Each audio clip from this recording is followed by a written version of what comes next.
Bienvenue tout le monde. Merci d'être venu à notre webinaire portant sur le Hogan 360. Donc, on est très heureuse aujourd'hui d'être venu vous parler du fonctionnement et aussi des retombées associées à cet outil. Selon notre liste de participants, on entend encore quelques connexions. Donc, on va peut-être patienter quelques instants, le temps de laisser à tout le monde l'opportunité de se connecter. Mais pendant ce temps, je vais en profiter pour nous présenter. Mon nom est Annie Foucro, psychologue organisationnelle chez DITEC. Donc, chez DITEC, en fait, j'ai la responsabilité, l'heureuse responsabilité de développer des outils d'évaluation et aussi de participer à leur implantation chez nos clients. Je suis aussi responsable d'animer des formations là, pour vraiment s'assurer que nos clients tirent le maximum de profit associé à nos outils. Et aujourd'hui, vous aurez le plaisir d'être formé par Anitza Zarak, psychologue organisationnelle chez DITEC. Donc, Anitza, en fait, cumule plusieurs années d'expérience, donc plus d'une décennie d'expérience en tant que psychologue organisationnel. Entre autres, son expérience se situe au niveau du coaching, de l'évaluation de potentiel, d'élaboration d'outils et leur implantation chez nos clients. Et aussi, elle participe à de nombreuses formations, donc des formations au niveau de l'élaboration d'outils de mesure et l'interprétation, comment aussi offrir des rétroactions qui vont être puissantes et aussi des techniques d'entrevue. Vous aurez l'opportunité d'interagir avec Anitza et moi-même tout au long de la présentation d'aujourd'hui. En fait, vous pouvez voir sous votre écran, il y a l'icône Q&A, donc Question and Answer. Donc, si vous avez des questions, en fait, on vous invite à les poser ici dans Question and Answer. Et aujourd'hui, en fait, je me chargerai d'adresser toutes vos questions à Anitza. Donc, soit au moment où vous les posez ou à la toute fin. Certaines questions vont être peut-être plus adéquates d'être posées à la toute fin. Donc, je me chargerai vraiment là, de poser toutes vos questions à notre très chère animatrice. Et en fait, vous voyez peut-être au bas de votre écran l'icône qui s'appelle Chat. Donc ici, c'est les messages que vous allez recevoir là, de la part de notre équipe. Donc, ce n'est pas à cet endroit-là qu'il faut communiquer avec nous. Donc, sans plus attendre, en fait, je vous laisse entre les mains de notre très sœur Anitza. Merci beaucoup, Annie. Comme tu sais, Annie, je crois beaucoup à la force puissante du feedback. Cette passion pour le feedback est une résultante un peu de mon expérience, de mon vécu comme consultante, voyant l'impact quand on livre du feedback aux participants, mais aussi à toutes les études et la recherche dont je vais partager aujourd'hui sur la force du feedback. On sait que les athlètes, par exemple, se servent beaucoup de cette forme, cet outil pour exceller. Donc, aujourd'hui, je suis très emballée de parler d'un outil qui fait exactement ça, offrir du feedback aux gens dans un contexte professionnel, l'outil 360, plus spécifiquement l'outil Hogan 360. Très bien, merci. Parfait. Donc, je vais à l'instant débuter.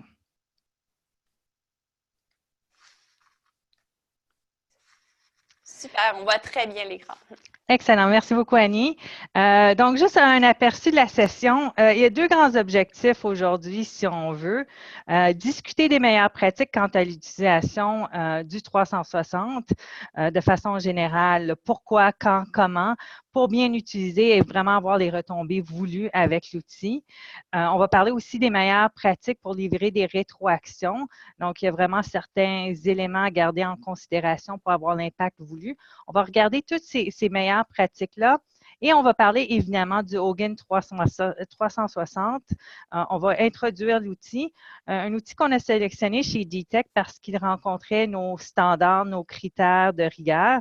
Cet été, moi et certains collègues de DITEC avons rencontré les développeurs de l'outil. On a été épatés par cet outil-là et on voit vraiment que les clients auxquels ont été introduits cet outil ont eu des belles retombées, beaucoup de satisfaction, de feedback positif quant à l'outil. Plusieurs des mandats qui se poursuivent et réutilisation de l'outil. Donc, on voulait partager cette belle découverte qu'on a faite cet été dans ce webinaire. On va conclure avec une période de questions, mais tout au cours du webinaire, on vous invite évidemment à nous écrire vos questions et Annie va les traiter dans la session. Avec plaisir. Donc, pourquoi utiliser le 360? Mais on a déjà volé un peu le punch. Évidemment, c'est un outil de feedback, ça le dit dans le titre 360, et ça s'insère vraiment dans une optique de conscientiser les leaders, les employés aux perceptions de leur entourage au travail. On voit quelques citations ici. Bill Gates qui nous dit « Nous avons tous besoin de personnes qui nous donnent de la rétroaction. C'est vraiment de cette façon qu'on s'améliore. » Donc, le feedback, comme j'ai dit, les athlètes s'en servent. Ken Blanchard nous dit que la rétroaction est le déjeuner des champions. On a besoin de cette information-là qui vient de notre environnement pour s'adapter. Hein, l'idée d'adaptation, d'apprentissage, c'est qu'on apprend de notre environnement et c'est exactement ça qu'on fait dans un exercice 360. J'aime vraiment tes citations, Anita. En fait, aurais-tu des exemples concrets d'utilisation du 360? Définitivement, il y a plusieurs exemples qu'on peut donner. Je vais en donner tout au long du webinaire. Si on commence avec un exemple concret qui a vraiment suscité, puis quand je pense à cet exemple-là, il y a plus qu'un exemple qui me vient à l'esprit. Quand on parle de vraiment développer la conscience de soi, puis d'avoir des insights qu'on ne voyait pas. Des fois, on se connaît, il y a des choses qu'on sait à propos de nous. Par contre, il y a certaines choses que des fois, c'est une surprise dans un 360. Puis une surprise qu'on voit souvent, un exemple concret, c'est de voir que nos collègues, nos employés nous ont peut-être pas évalués aussi fortement qu'on s'est évalué. Donc, on sait dans un 360, typiquement, on a notre propre évaluation, celle de nos pairs, celle de nos employés et nos patrons, et de voir qu'on s'est surévalué versus, puis encore une fois, ce n'est pas qui a la vérité absolue, c'est des perceptions. Mais de voir que la perception de notre environnement est peut-être pas aussi forte que la nôtre est un exemple concret qu'on voit souvent. Puis c'est typique, c'est une erreur typique qu'on voit les gens faire. Les recherches nous le démontrent, la personne moyenne croit qu'elle est au-dessus de la moyenne. Donc, on voit cet élément-là. Puis, ce que ça permet de faire, c'est que ça permet à la personne de dire, mais j'ai peut-être une zone à travailler que je ne croyais pas que j'avais. Donc, ça crée un bel insight de cette façon-là. Un autre insight, exemple concret que je peux penser, c'est l'exemple de voir que certains groupes sont peut-être, quand j'ai dit, c'est une opinion. Je compare toujours le 360 à un peu une montagne. On peut être sur différents versants. Donc, ce n'est pas qu'un groupe a la vérité absolue, mais c'est qu'il regarde la montagne soit du versant sud, du versant nord. Donc, il y a une perspective différente. Puis souvent, on peut voir que peut-être mes employés m'évaluent très fortement, mais mon patron non. Puis je pense à un exemple concret où est-ce que c'était le cas. Puis l'exercice 360 a vraiment permis à la personne de voir que il faisait beaucoup d'efforts avec son groupe d'employés et ça allait bien, mais dans sa gestion de carrière, il allait devoir aussi mieux gérer sa relation avec son patron. Puis ça a été un impact, un insight qui a été très puissant dans la gestion de carrière de cet individu-là. Super, donc beaucoup d'insights à gagner en utilisant le 360. Exactement. Puis, on voit que même si c'est des opinions, des perceptions, quand on rassemble toutes ces opinions, puis c'est là le pouvoir du 360. Ce n'est pas juste l'opinion d'une seule personne, mais d'un grand groupe de personnes qui représentent les gens de notre entourage. Et c'est là que le 360 devient très prédictif de la performance versus une opinion toute seule. Donc, Zenger et Folkman nous citent, selon les études citées, que le 360 est très prédictif. Et on va voir plus tard que le Hogan 360 a été utilisé aussi et lié à la performance des individus. Super.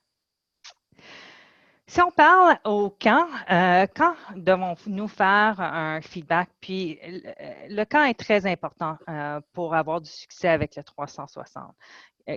Puis le quand c'est en contexte de développement. Donc, soit pour développer un groupe de personnes, une cohorte, une équipe. Récemment, on a utilisé le 360 avec plusieurs équipes de leadership dans différents contextes. Où on développe un individu particulier parce que l'individu a soit des ambitions ou des objectifs de progression ou certains éléments qui seraient à travailler, mais on veut investir dans le développement et le 360 est simplement un outil qui va contribuer à développer l'individu.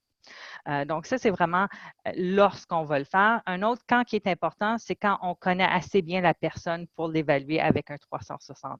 Donc, il faut que la personne soit plusieurs mois. Certains auteurs proposent 6.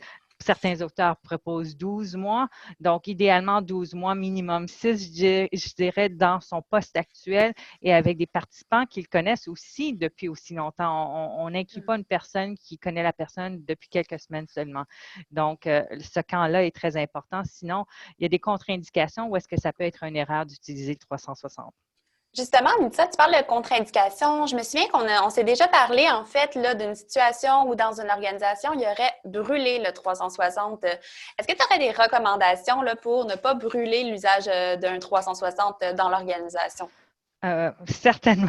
Puis il y a des instances très claires où est-ce que contre-indication du camp, mais c'est quand on ne veut pas développer la personne. Je vois des fois, on se fait approcher par des clients parce qu'ils veulent utiliser un outil qui va aider à amener la personne un peu plus proche vers la porte. Puis on veut faire un peu un cas pour supporter que la personne n'est pas dans le bon poste. Ce n'est pas l'outil à utiliser pour plusieurs raisons, mais la raison de brûler l'outil, par la suite, dans l'organisation, la prochaine personne qui a passé un 360 va se sentir assez menacée. C'est déjà menaçant comme point de départ, mais on va créer une culture qui ne va pas ouvrir les bras face à des activités de développement comme ça.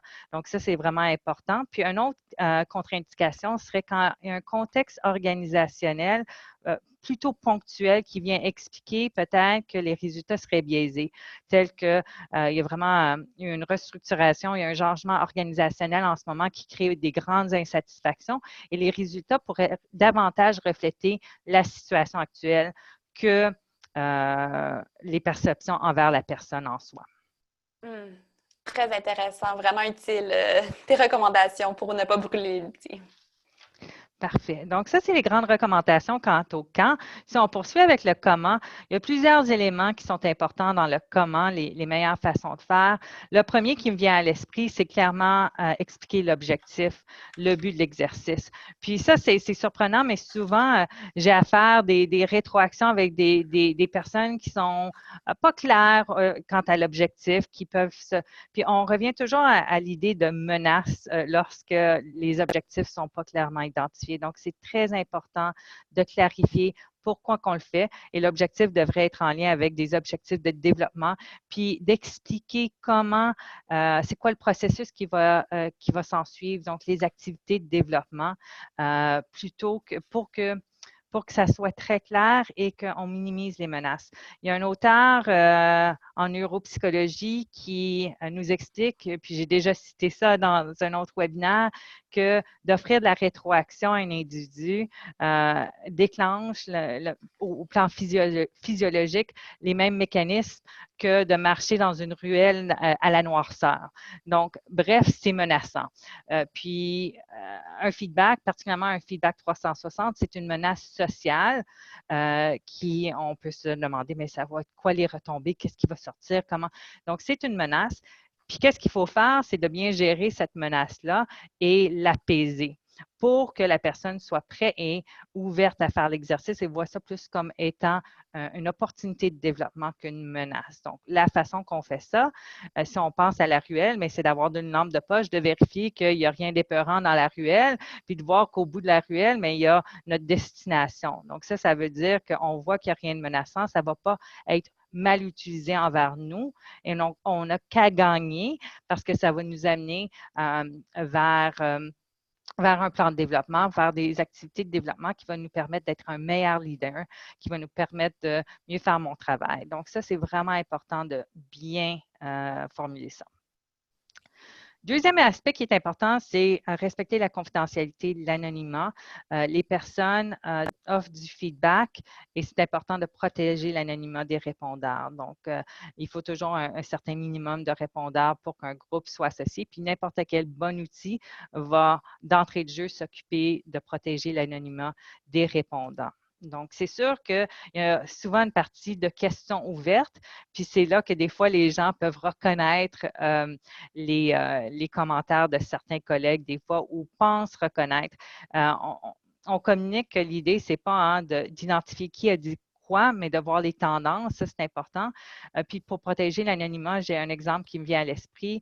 Récemment, il y avait un groupe d'individus, puis il y avait une seule, hein, ici au Québec, Canada, on a des gens qui vont utiliser le français pour répondre l'anglais, puis il y avait une seule personne qui parlait une des langues, tout le reste allait répondre en anglais. Mais c'est sûr que dans la question ouverte, mais on va vouloir protéger l'anonymat. Donc, les recommandations, c'était de rencontrer cet employé-là, le répondant, pour dire, mais lorsque vous allez répondre soit d'omettre cette section-là ou de traduire dans l'autre langue ou si vous acceptez, mais que ce soit un consentement éclairé pour la personne pour protéger son anonymat.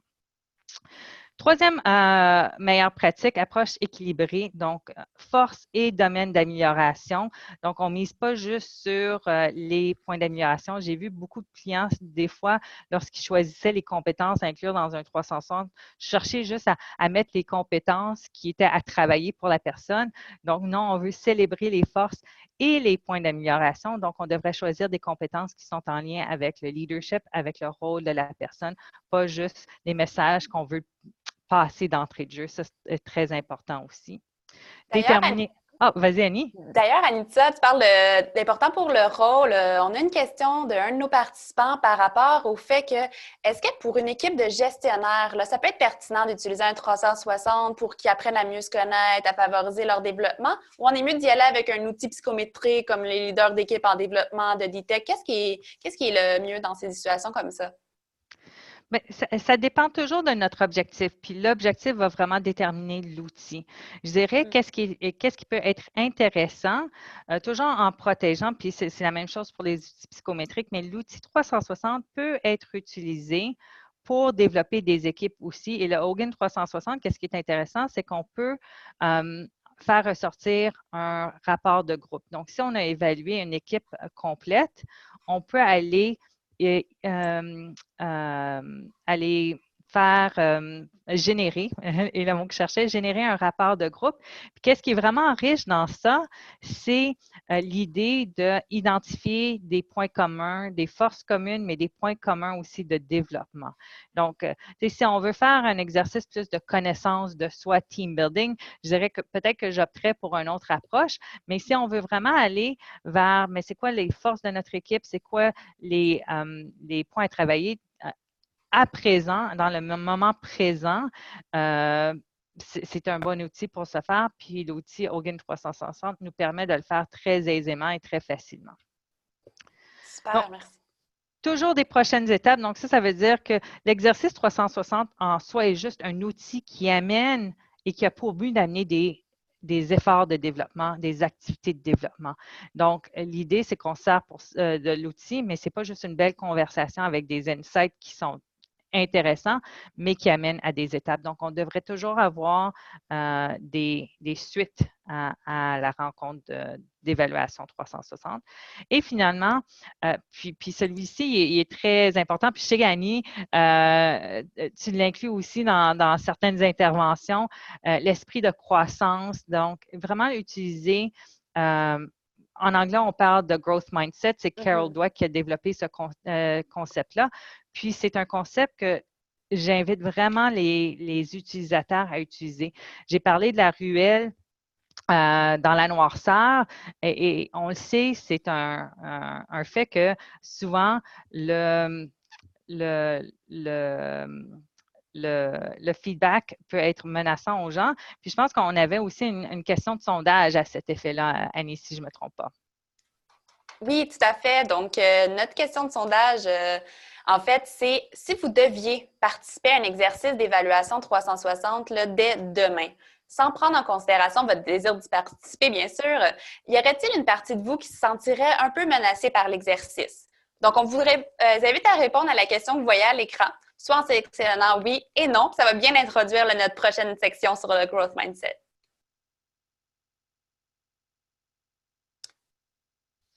Donc, je vous laisse autour d'une minute là, pour bien réfléchir à la question.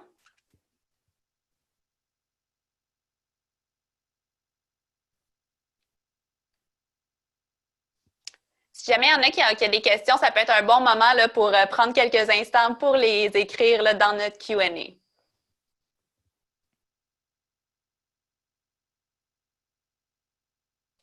Donc, 20 secondes restantes.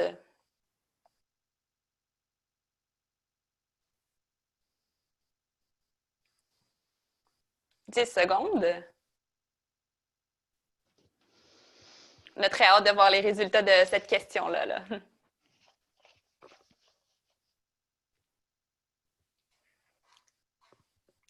Donc, on peut voir les réponses qui s'affichent à notre écran. Donc, Anita, je te laisse les partager avec nos participants. Parfait. Donc, on voit que la majorité, 2/3 des gens verraient quand même cette menace-là dont j'ai déjà parlé. Donc, l'idée, c'est que typiquement, puis ça ne veut pas dire qu'on n'est pas ouvert au feedback, mais que la majorité des personnes vont se sentir quelque peu menacées face à la rétroaction. Donc, on voit ces résultats-là. Puis, les résultats qu'on voit dans le groupe est très typique de ce que la littérature nous propose. Donc, une des façons de gérer cette menace-là, c'est d'adopter cette approche-là de growth mindset qui a été développée par Carol Dweck. Puis, une façon qu'on peut l'utiliser, c'est s'informer sur cette approche-là si on ne la connaît pas. Moi, je la partage beaucoup avec nos clients. On va la partager un peu aujourd'hui. On va vous introduire au concept de growth mindset.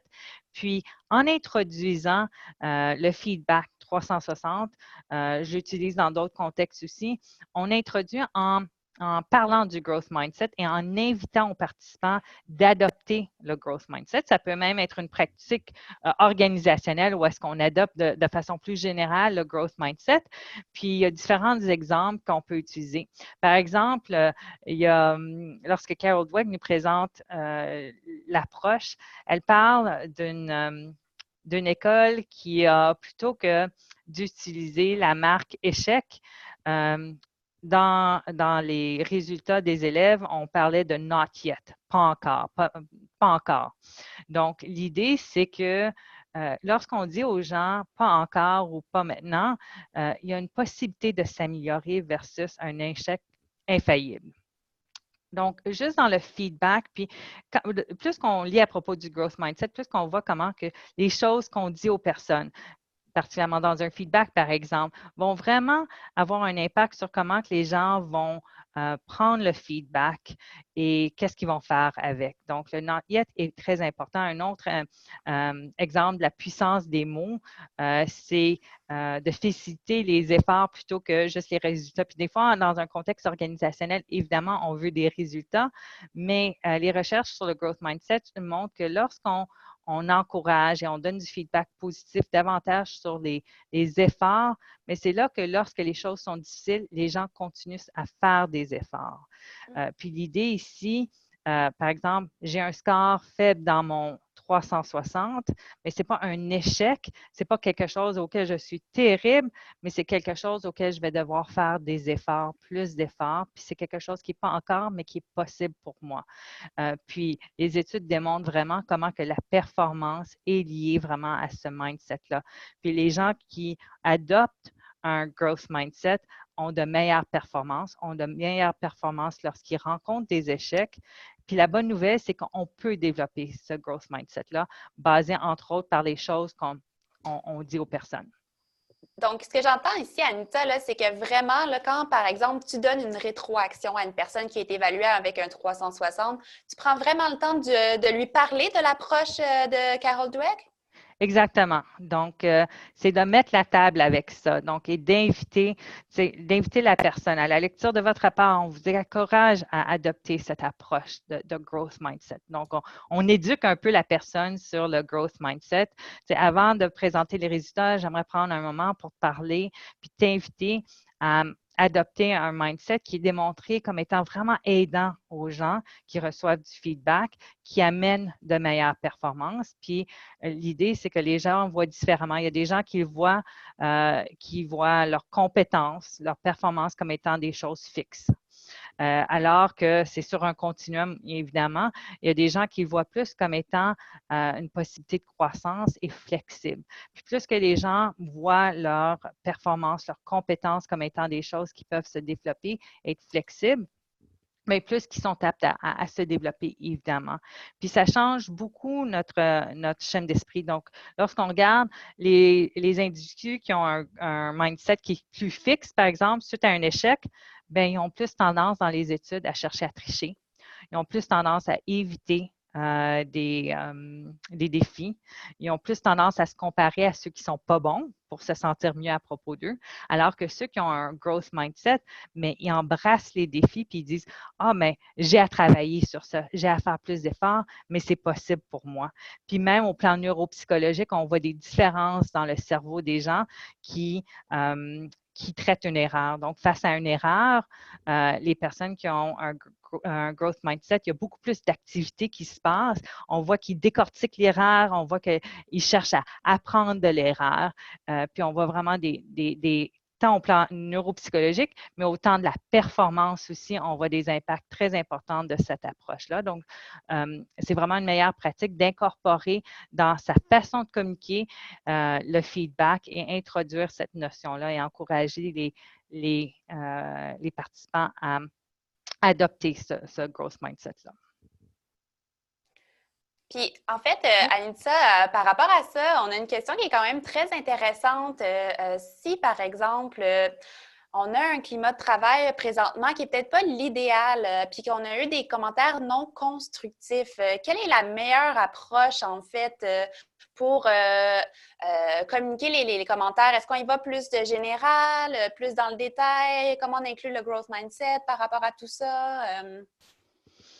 Oui. Donc, je veux m'assurer de bien comprendre la question. Donc, c'est de façon globale, il y a des commentaires qui sont négatifs. Mm-hmm. Oui. Puis l'idée, c'est que en autant qu'il n'y a rien d'irrespectueux dans parce que ça me vient à l'esprit des fois, puis c'est des exemples vraiment extrêmes où est-ce que dans les commentaires, on a peut-être quelque chose qui est un peu gratuit ou qui manque de respect. Ça, on doit le gérer aussi, mais c'est une autre histoire. Il y a eu quelques cas dans ma carrière, puis par quelques, je peux compter sur une main, puis il reste des doigts, où est-ce qu'on a peut-être retiré certains commentaires parce que c'était des commentaires qui étaient irrespectueux, un peu gratuits si on veut, mais c'est très rare. Donc, puis j'encourage pas qu'on enlève des items, mais quand que ça va dans le irrespectueux, un commentaire qui fonce fort, c'est correct. Puis dans l'optique d'un growth mindset, c'est un défi, puis un feedback qui nous permet, les critiques nous permettent d'apprendre plutôt que d'ignorer puis d'être menacé. C'est vu comme étant une opportunité d'apprentissage, puis on est plus sur mais comment que ça peut m'aider à me développer et ça m'inspire à développer de meilleures habiletés. Est-ce que ça répond à la question, Annie? Oui, ça répond très bien. Très intéressant, merci. Parfait. OK. Donc, désolée, j'ai pesé un peu trop longtemps sur les diapos et on a vu un peu jusqu'à la fin de la présentation. Mais maintenant qu'on a vu les meilleures pratiques, j'aimerais introduire le Hogan 360. Comme j'ai dit, on a vraiment beaucoup de plaisir et de beaux succès avec cet outil-là dans les derniers mois à utiliser l'outil. Puis, il y a beaucoup de raisons pour lesquelles c'est le cas, mais j'aime bien cet outil-là et je suis contente de vous le partager aujourd'hui. C'est ça. Puis en fait, il y a beaucoup de 360 sur le marché. Donc, en quoi se distingue là, cet outil-là, l'Hogan 360, de ce qu'il y aurait de comparable sur le marché? Parfait. C'est une excellente question parce qu'en effet, Annie, il y a beaucoup de différents outils qui sont offerts à nous. On a décidé d'inclure le Hogan 360 dans notre coffre à outils pour les raisons différentes. Puis il y a plusieurs raisons. Je passais à travers maintenant, Annie, si tu me permets, parce qu'il y a plus qu'une raison, puis il y a plus qu'une chose. Pour moi, puis pour D-Tech de façon plus globale, la rigueur scientifique demeure toujours au cœur de notre mission et vision. Donc, ce qu'on aime beaucoup, puis ce qui démarque cet outil-là de d'autres outils, c'est que sa validité est démontrée. Les développeurs de cet outil-là ont cherché puis ont fait plusieurs études depuis 2012 sur l'outil, validité prédictive aussi face à la performance, l'intelligence émotionnelle, la structure aussi. On va voir qu'il y a un modèle de compétences plus tard. Ça aussi, ça a été validé.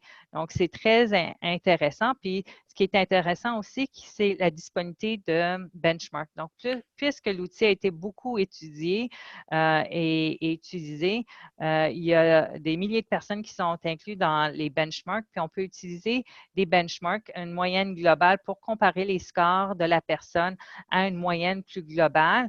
Et ça peut être puissant aussi pour déterminer, mais où est-ce que je me situe par rapport à différentes compétences.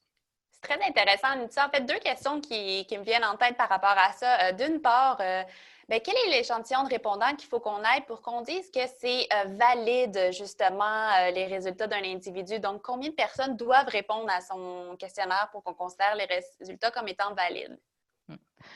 C'est une bonne question, puis c'est une question qui survient souvent. Puis, il faut faire attention parce que quand on fait un exercice 360, on veut avoir un échantillon assez global des personnes qui nous entourent. Donc, ça va dépendre aussi comment grosse est notre équipe. Si je gère 4 personnes, mais c'est quand même assez facile d'aller chercher le 100%. Donc, combien de personnes va varier selon les gens dans mon entourage.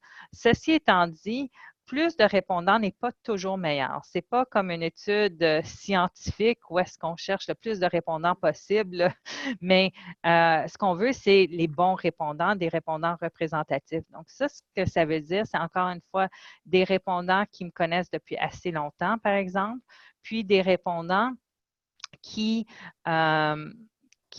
me connaissent assez bien, qui ont assez d'interactions au quotidien avec moi pour pouvoir m'évaluer. Un collègue avec qui j'interagis une fois chaque 2 mois est peut-être pas la meilleure personne pour inclure dans un 360. Donc, en anglais, on dit less is more des fois. Donc, je ne dis pas que nécessairement on vise moins de candidats, de répondants, mais plus, ce n'est pas toujours meilleur non plus. Donc, il faut faire attention à la qualité des répondants et non juste le nombre de répondants. Préférer la qualité plutôt que la quantité. Exactement. Super. Puis en fait, tu parlais de benchmark. Ma deuxième question porte plus là-dessus. En fait, on a parlé plutôt du growth mindset. Donc, est-ce que ça aide un benchmark au niveau de, en lien avec l'approche de growth mindset? Qu'est-ce que ça peut faire à ce niveau-là? Oui, mais ce qu'il faut se rappeler, c'est qu'avec le growth mindset, c'est sûr que on veut toujours que la personne se regarde puis regarde son développement plutôt que de se comparer aux autres comme focus principal. Par contre, on se rappelle, dans l'optique du growth mindset, on est inspiré par les réussites des autres plutôt que de menacer. Donc, ça nous permet de dire, oui, je ne suis pas encore là, mais wow, je peux me rendre là, c'est possible. Il y a des gens qui se rendent là. Puis pour être un meilleur leader, je peux me rendre là. Et l'idée, c'est pas que je suis découragée puis je me compare d'une façon démobilisante, mais je suis inspirée par ce benchmark-là où est-ce que c'est plus élevé. Puis des fois, ça peut aussi expliquer au-delà du growth mindset. Le benchmark peut être intéressant pour différentes façons, pour différentes raisons. Par exemple, des fois, ce qui est intéressant avec le Hogan 360, c'est qu'on peut inclure le benchmark plus global. Puis il y a différents benchmarks puis de niveaux de leadership qu'on peut inclure. Mais on peut inclure aussi un benchmark organisationnel. Puis récemment, j'ai travaillé avec une organisation, puis c'était intéressant parce que la personne évaluée, mais à l'intérieur de leur organisation, c'était pas une force. Il était dans la moyenne, mais à l'intérieur, mais face au benchmark global, c'était clairement une force. Donc, des fois, peut-être, si on est dans une organisation avec beaucoup de leaders très performants, on peut penser, ah, je suis correct sur cette dimension-là, mais oups, attention, peut-être que non, peut-être que c'est une force. Donc, des fois, ça nous permet aussi de célébrer des forces et de recalibrer parce que notre entourage organisationnel n'est peut-être pas représentatif. On est peut-être plus fort ou moins fort que la moyenne globale. Donc, c'est intéressant selon cette perspective-là aussi. Ah, très intéressant. Donc, le benchmarking peut être assez inspirant, même motivant, là, et même réconfortant parfois. Exactement. Quand on utilise dans un contexte de growth mindset, entre autres. Parfait. Très intéressant. Merci.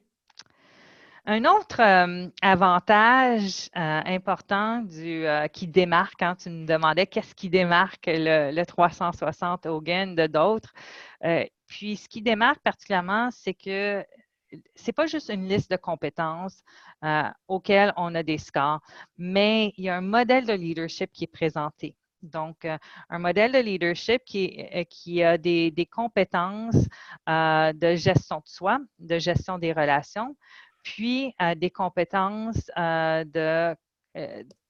en bas, on va travailler dans l'entreprise versus travailler pour l'entreprise. Travailler dans l'entreprise, dans le fond, les deux boîtes du bas forment une catégorie qui est plus la gestion du travail, si on veut. Puis ici, travailler dans l'entreprise, c'est plus le côté opérationnel, alors que travailler pour l'entreprise, c'est plus les compétences liées à la stratégie, plus des compétences stratégiques.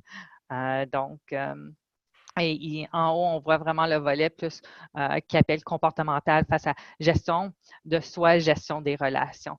Donc ici, ça nous permet de vraiment structurer l'information qui est véhiculée des résultats quant à un modèle de leadership. Et on peut voir, mais peut-être que tes forces sont vraiment face à travailler pour l'entreprise versus dans l'entreprise. Puis ça nous permet de synthétiser l'information de façon beaucoup plus puissante.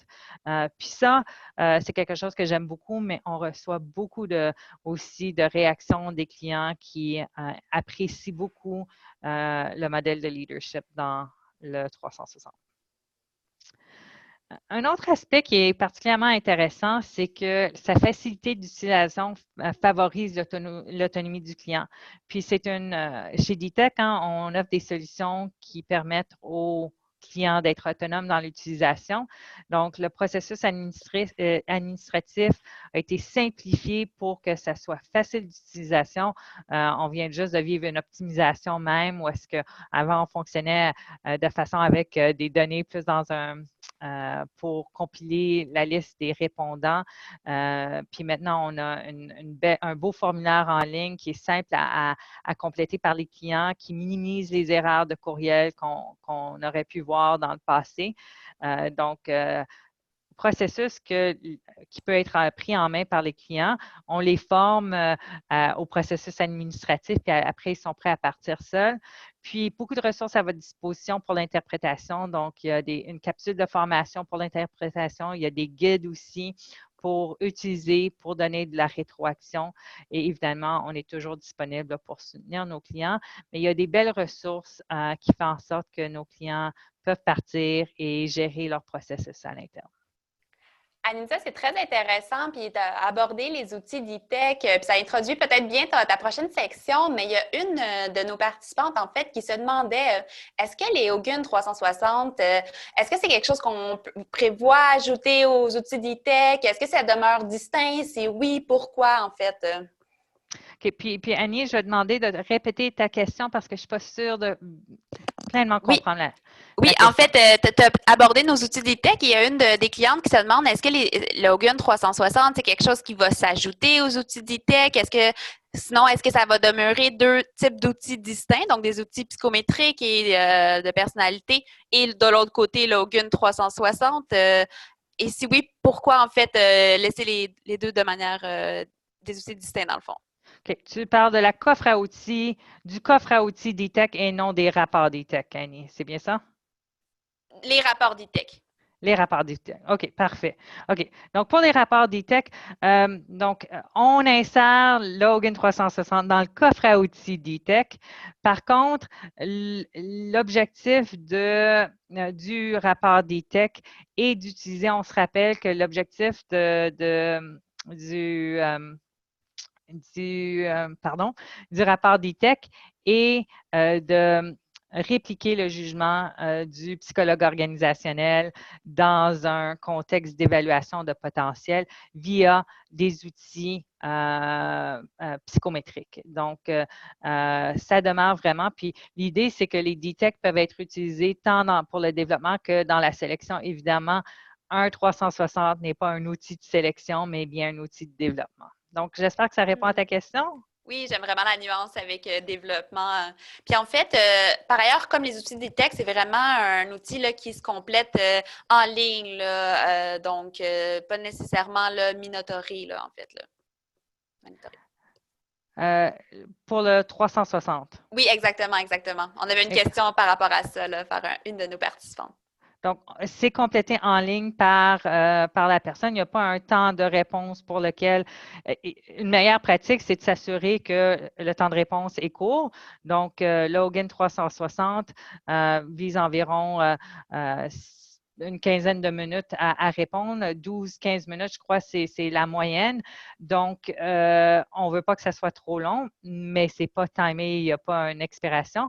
Il faut mettre généralement, on donne 2 semaines aux répondants. Des fois, il faut ajouter peut-être quelques jours pour les retardataires, mais en tant que tel, oui, il n'y a pas de timer.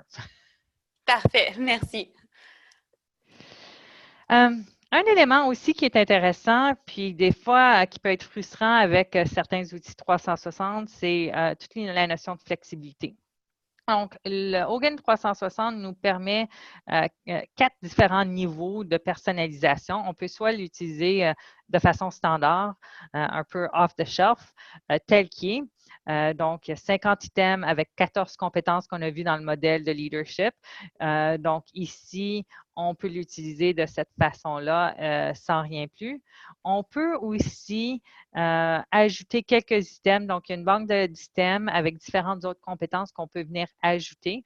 Puis, en fait, on peut ajouter jusqu'à 20 items supplémentaires sans aucun frais, puis une ou deux questions ouvertes aussi à la version standard. Donc, par la suite, mais c'est ça, il y a d'autres niveaux allant de l'ajout de logo, le branding qui reflète l'organisation, changer l'ordre, puis inclure d'autres aspects, réviser le modèle de compétences de leadership, arrimer aux compétences, au modèle des compétences du client. Donc, il y a vraiment un grand niveau de personnalisation qui est possible allant d'une personnalisation assez simple à assez complexe qui est permise.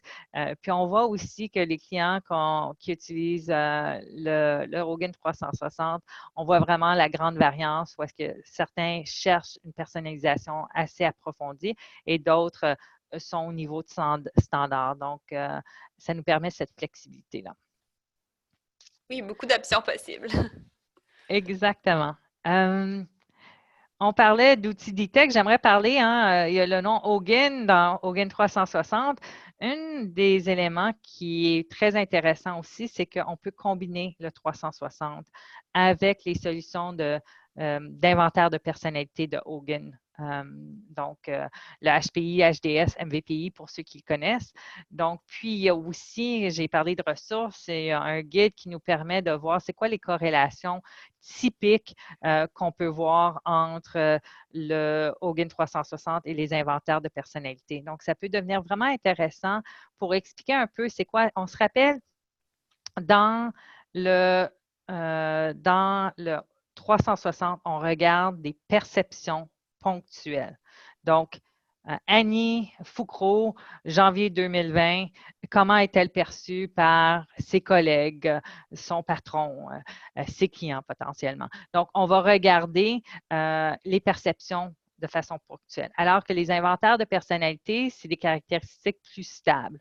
Donc, c'est intéressant de combiner les deux dans une intervention. Ça nous permet, par exemple, de mieux comprendre, mais pourquoi que ces perceptions sont là? Peut-être c'est lié à ce dérailleur-là. Peut-être que les gens te perçoivent, peut-être l'intégrité est affectée parce que peut-être que c'est en lien avec ton dérailleur charmeur qui fait en sorte. Puis ça permet de vraiment dire, mais dans mes façons de me présenter, dans mes caractéristiques, c'est quoi les éléments qui pourraient expliquer ça? Et ça peut devenir vraiment une très bonne façon de faire une rétroaction qui est très complète. Donc, c'est ça, tu suggères d'avoir à la fois le Hogan 360, des inventaires de personnalité Hogan, mais est-ce que ça ne peut pas devenir un peu trop d'informations, par exemple, pour la personne qui reçoit le feedback? C'est une excellente question. Puis, il y a un potentiel que ça peut être trop si le feedback n'est pas bien géré.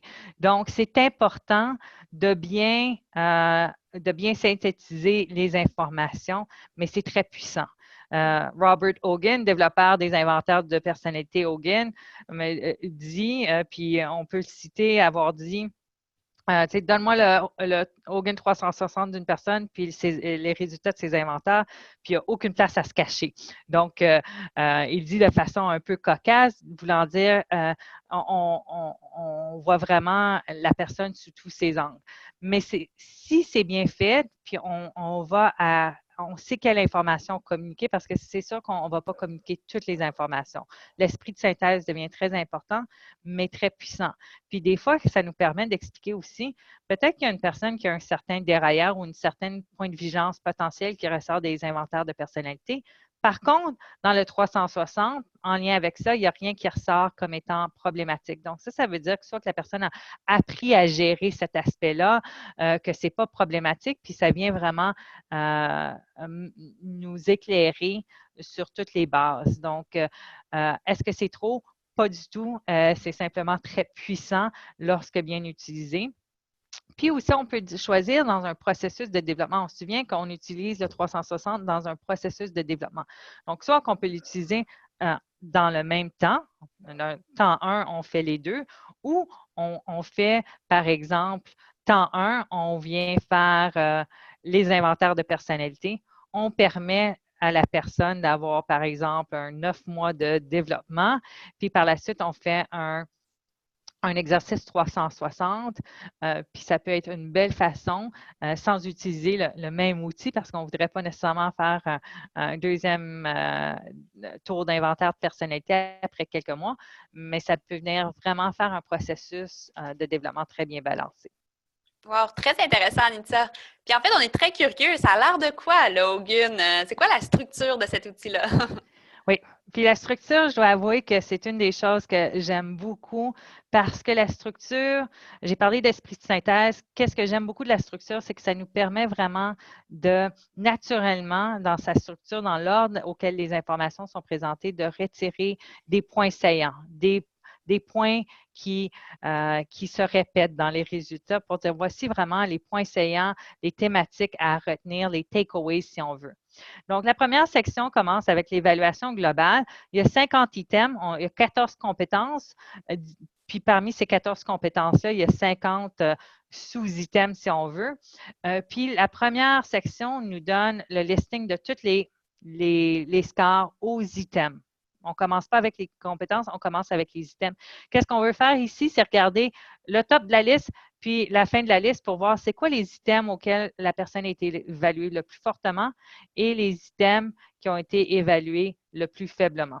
Donc, par exemple, ici, on a quelques exemples. Puis, si on voit la note de la personne versus le score moyen, la personne est aussi plus forte que la moyenne du score. Puis, si on regarde ces scores plus faibles aussi, qu'est-ce qui est intéressant, c'est que malgré que c'est les scores plus faibles de la personne, on voit que par rapport au benchmark global, la personne est quand même plus forte que le benchmark global. Donc, même si c'est ses points plus faibles, on peut véhiculer le message que néanmoins, comparativement à la moyenne, c'est des points qui sont assez forts. Donc, c'est une belle mise en introduction sur des points saillants aux deux extrêmes. D'accord, très intéressant. Il reste quelques minutes là avant qu'on passe à la période de questions. En quelques mots, qu'est-ce que tu apprécies le plus dans cette structure du rapport de Hogan? Mais je pense que c'est vraiment cette idée-là que ça nous permet de faire des points saillants. En une minute, je vais vous introduire les compétences du leadership qui parlent vraiment, qui permettent de synthétiser aussi, de voir où est-ce qu'ils sont les forces, où est-ce qu'ils sont les points de vigilance. Après, on a une liste de points forts. Au-delà des compétences, on sort des compétences. Donc, on n'est pas pris dans un schéma juste des compétences. On a un beau modèle de compétences, mais là, on a une liste d'autres points. Puis, on demande aux répondants de dire c'est quoi les 4 plus grandes forces de la personne et d'attribuer des scores en fonction. 4 pour la plus grande force, 3 points pour la deuxième et ainsi de suite. Puis on voit selon les scores les plus élevés, les forces et les points d'amélioration de la personne. Donc, encore une fois, on regarde ceux qui ressortent au début de la liste. La section des commentaires qui est toujours si riche. Donc, la section des commentaires est riche pour deux raisons, parce qu'elle dit spécifiquement qu'est-ce que la personne pourrait faire. Donc, des fois, ça donne des trucs très spécifiques à la personne. Il y a un article qui donne un cas où est-ce qu'une personne avait reçu un feedback 360 qui n'était pas assez disponible très face à ses subordonnés étaient très surpris de ce feedback-là parce qu'ils pensaient qu'il était très proche. Mais dans la lecture des commentaires, mais c'est là qu'on peut voir, mais qu'est-ce qu'ils veulent dire par ça? Donc, section très, très riche ici.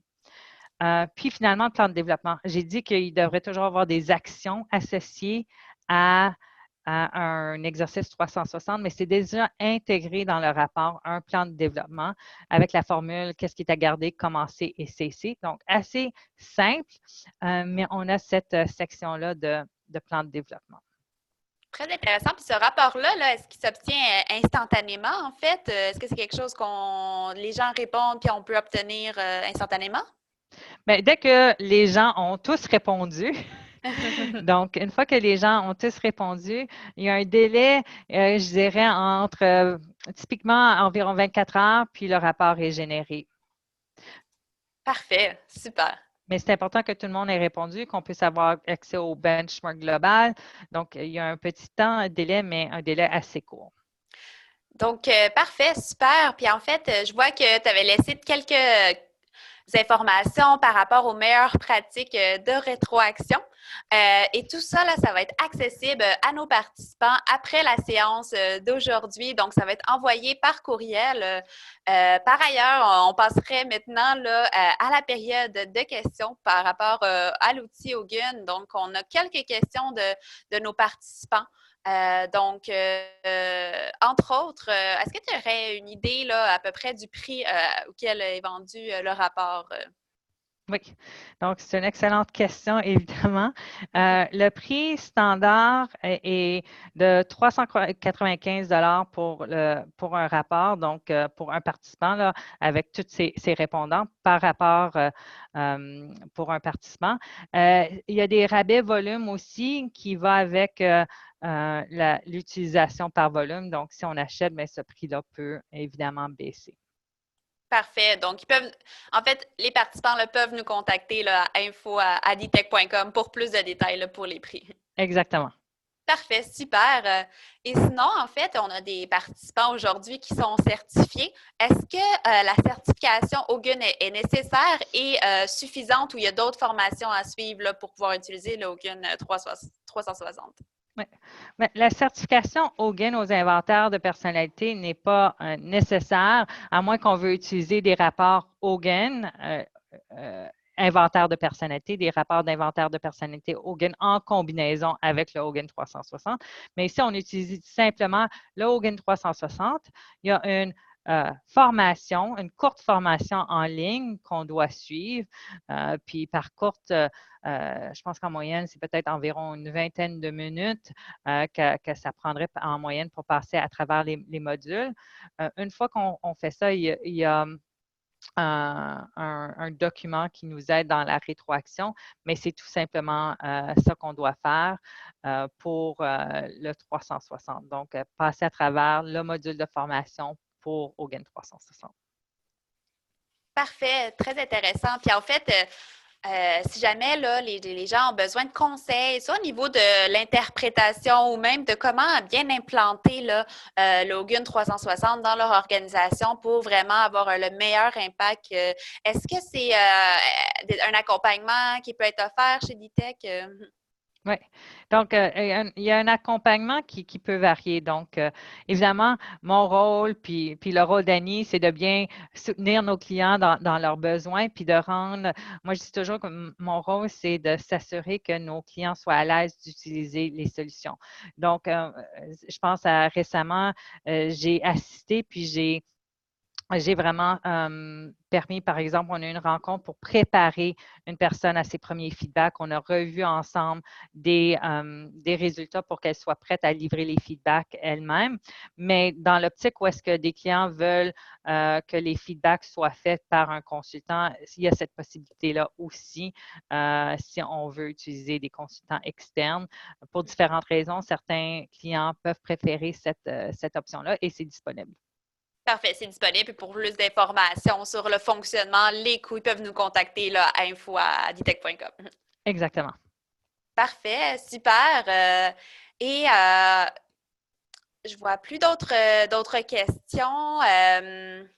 Donc, je vais laisser quelques instants, voir s'il y en a d'autres qui apparaissent. Moi, j'en avais peut-être une qui me venait en tête par rapport au fait que, est-ce que c'est disponible en français, en anglais? Donc, qu'en est-il par rapport aux langues? Oui, le rapport est évidemment disponible en français, en anglais, puis différents participants. Donc, si j'ai un groupe de répondeurs qui veulent parler en français, certains autres veulent répondre en anglais, c'est disponible. Il faut juste introduire c'est quoi la langue du sondage. Puis par la suite, mais on a le choix soit en anglais ou en français. Puis il y a d'autres langues disponibles aussi pour le Hogan 360, mais généralement, ce sont les deux plus populaires pour nous. Mais il y a toute cette flexibilité-là, en effet. Très intéressant. Parfait. Donc, je vois qu'il n'y a plus de questions là, qui s'affichent à l'écran. Il y a peut-être une dernière question. Ben, il y en a. Bon, au moment où j'allais conclure, je vois des questions qui s'affichent. Des clients sont intéressés à savoir est-ce qu'ils ont des exemples de rapports, des informations un peu plus sur les prix. Donc, pour ce type de questions-là, je vous dirais que la meilleure façon de procéder, c'est de nous écrire en fait là, à info@commercial-ditech.com et on va pouvoir vous envoyer beaucoup d'informations, notamment sur les rapports, plus de détails sur les prix. Donc, n'hésitez pas à nous écrire directement pour plus d'informations au niveau du fonctionnement puis des coûts du rapport. Donc, exactement. Quant au processus, puis c'est ça, un exemple de rapport est très simple à produire. On peut rendre ça disponible sans aucun problème. exactement. Donc, en fait, je vous remercie. Je remercie Anita pour cette présentation aujourd'hui. Je vous remercie aussi les participants d'avoir été très actifs là, au niveau des questions. C'était très intéressant. Je vous remercie de votre participation. Et en fait, pour plus d'informations par rapport à la présentation d'aujourd'hui, on va vous transférer la présentation par courriel. Vous aurez la chance de visionner le webinaire à nouveau si vous le souhaitez. Et si vous voulez savoir quand aura lieu nos prochains webinaires, restez à l'affût dans notre infolette sur les réseaux sociaux comme LinkedIn, Facebook. Donc, restez à l'affût pour nos prochains webinaires. Puis, je le répète, si vous avez des questions, n'hésitez pas à nous contacter à info@commercial-traditiontech.com. Donc, merci beaucoup. Merci à toi, Annie, et merci à tout le monde.